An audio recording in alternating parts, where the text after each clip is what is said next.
Cerita dimulai di sebuah bar remang-remang di Jepang, tempat sekelompok yakuza tengah berkumpul. Suasana tampak santai namun penuh ketegangan. Di sudut ruangan, sang bos duduk tenang sambil menjalani proses pembuatan tato dari seorang kakek tua, seorang ahli tato tradisional. Metodenya masih kuno, menggunakan jarum manual yang menusuk perlahan ke kulit, menyebabkan rasa sakit yang nyata. Sang bos meringis lalu memaki kesakitan.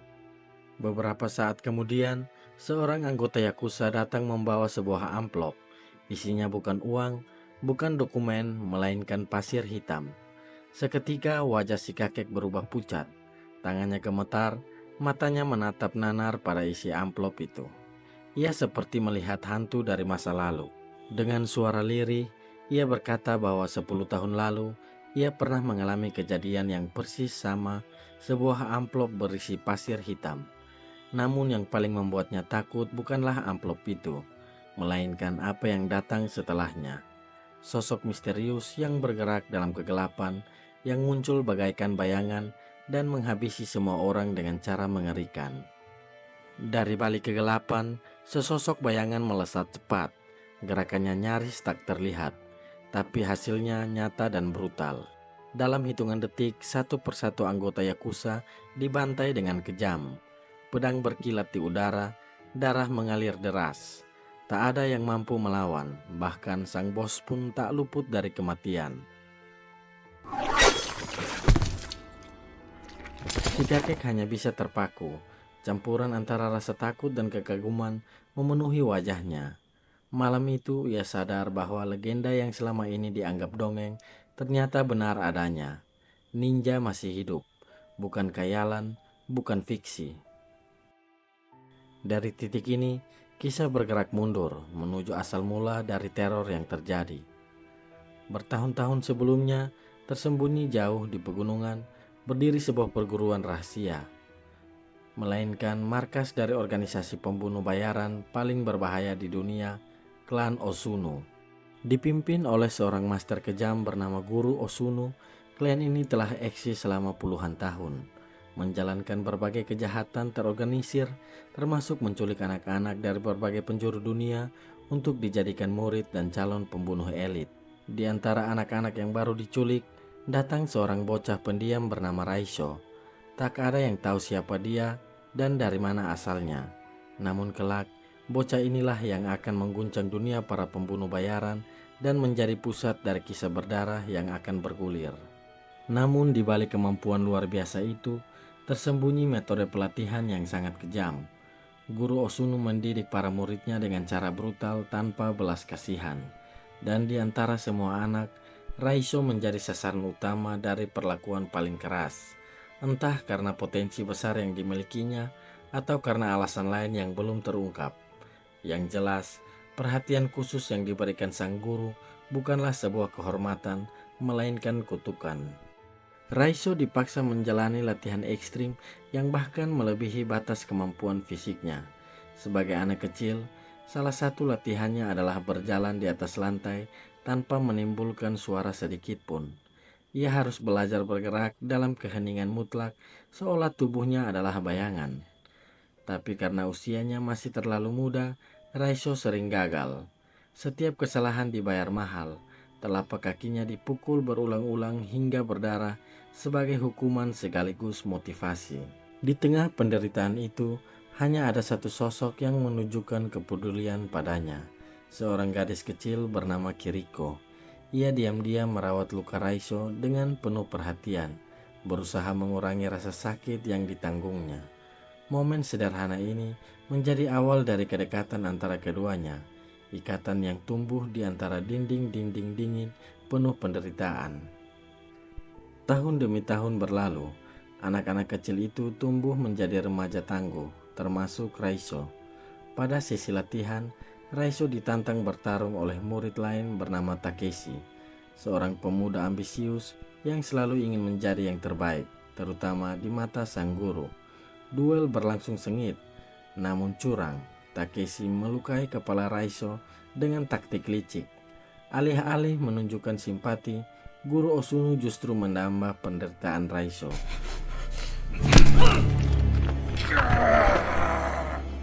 Tahun demi tahun berlalu dan Raiso kembali menjadi satu-satunya murid yang mendapat pelatihan khusus dari guru Osuno.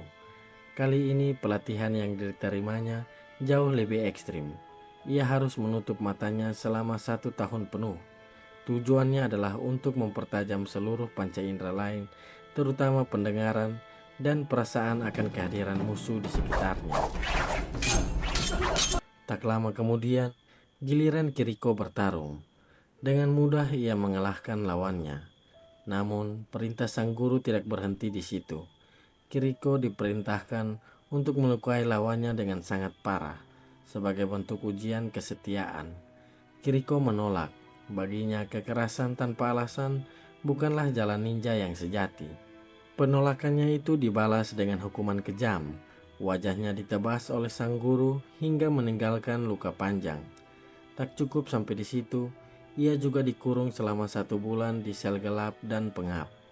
Raiso yang merasa berhutang budi, diam-diam menyelinap untuk membantunya bertahan hidup, dengan menyisipkan air minum lewat sedotan kecil.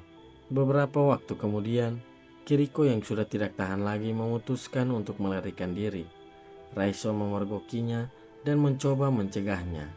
Ia tahu betul siapapun yang tertangkap melarikan diri dari klan akan dihukum mati. Namun Kiriko tetap teguh. Dengan suara tenang, ia berkata bahwa setiap manusia berhak menentukan jalan hidupnya sendiri. Raiso hanya bisa menyaksikan dengan hati gelisah. Dan benar saja, Kiriko akhirnya tertangkap. Sesuai aturan klan, ia dijatuhi hukuman mati.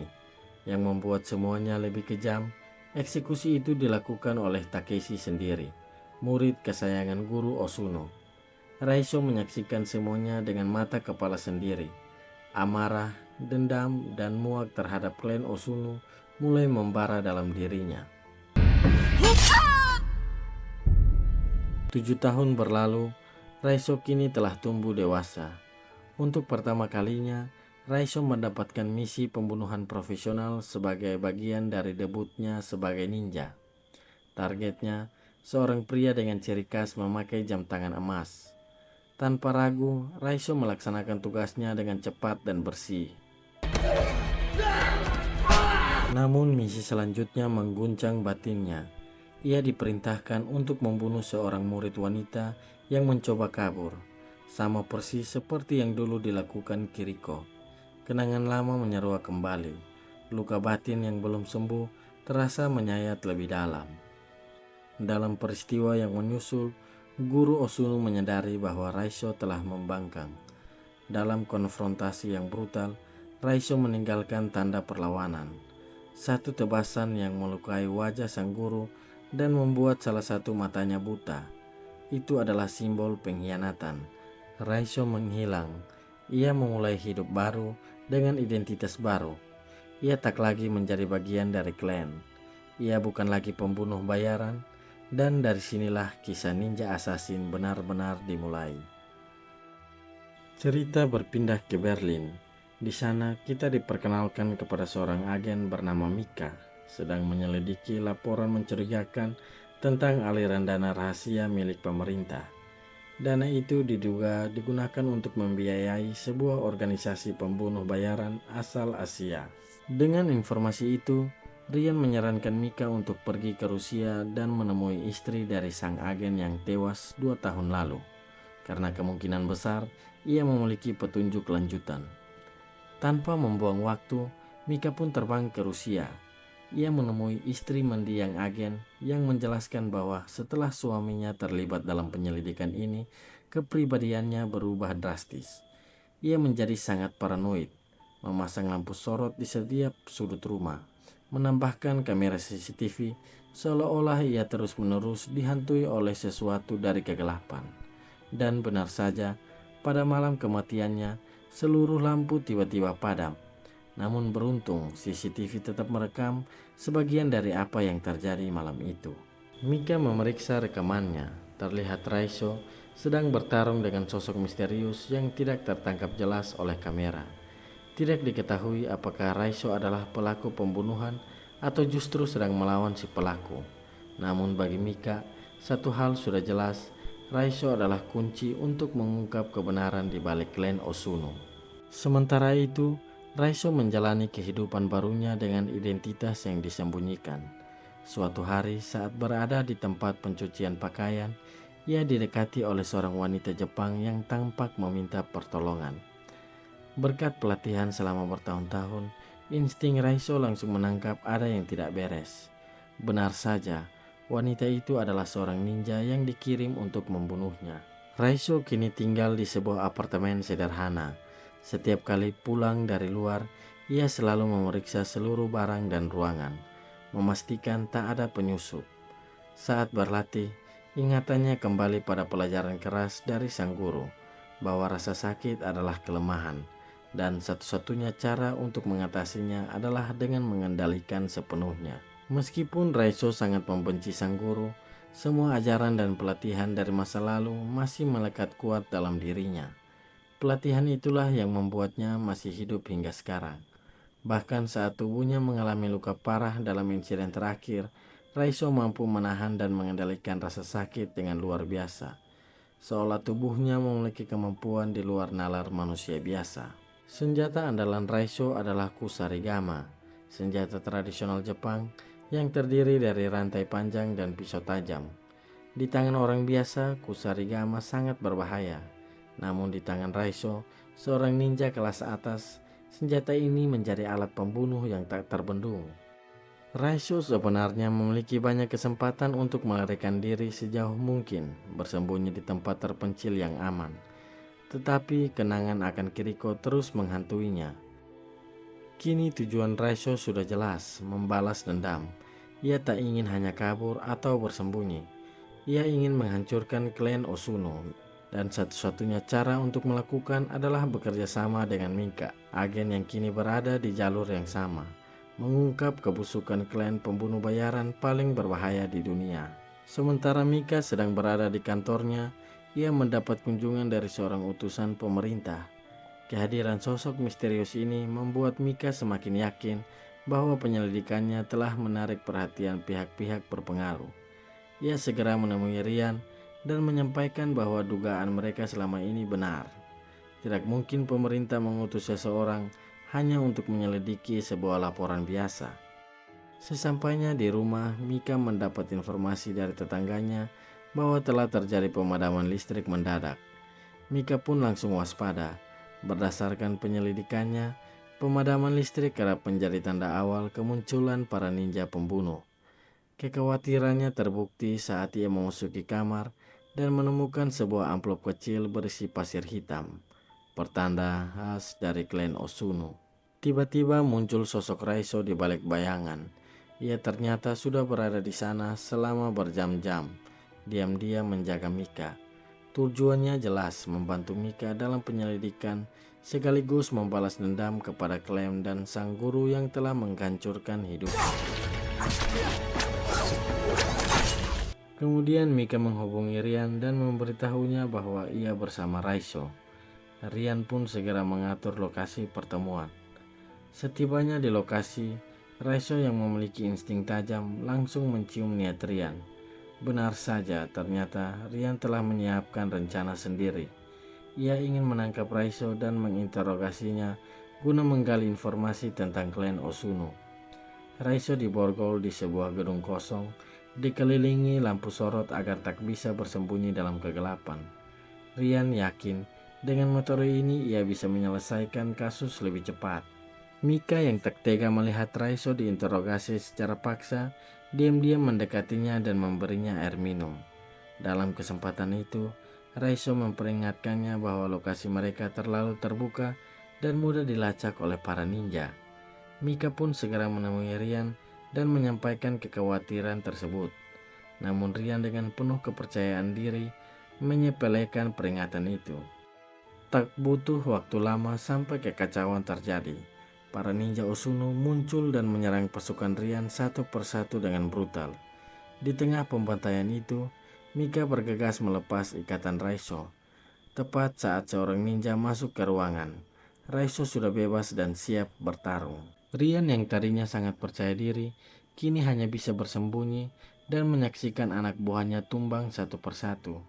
Raiso menyuruh Mika pergi lebih dulu ke mobil, sementara ia menghadapi para ninja seorang diri. Di luar, Mika menunggu dengan cemas.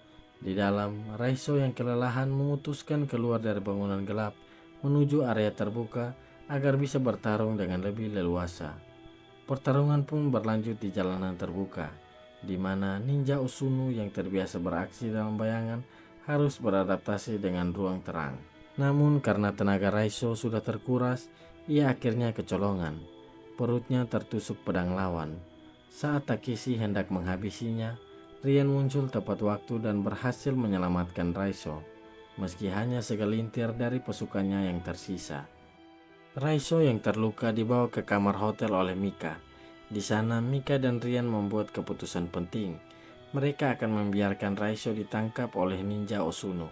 Dengan satu rencana tersembunyi, menanamkan alat pelacak ke dalam tubuh Raiso. Dengan begitu, mereka bisa mengikuti kemana Raiso dibawa dan akhirnya menemukan markas rahasia klan Osunu. Raiso pun dikurung dalam peti besi dan diserahkan kepada sang guru. Dalam perjalanan menuju markas, Raiso memilih untuk tetap tenang. Ia mengingat kembali salah satu ajaran sang guru tentang teknik penyembuhan diri melalui jurus segel tangan, sebuah metode kuno untuk mengubah energi dalam tubuh menjadi kekuatan penyembuhan. Dengan teknik itu, luka parah di perutnya mulai sembuh perlahan. Tiba di markas klan Osunu, Raiso langsung dihadapkan pada sang guru, sosok yang pernah ia hormati namun kini menjadi musuh utamanya.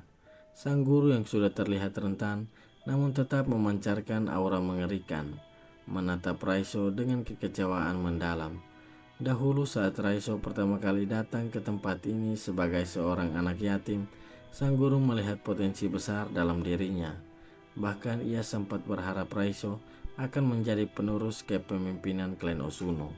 Namun takdir berkata lain.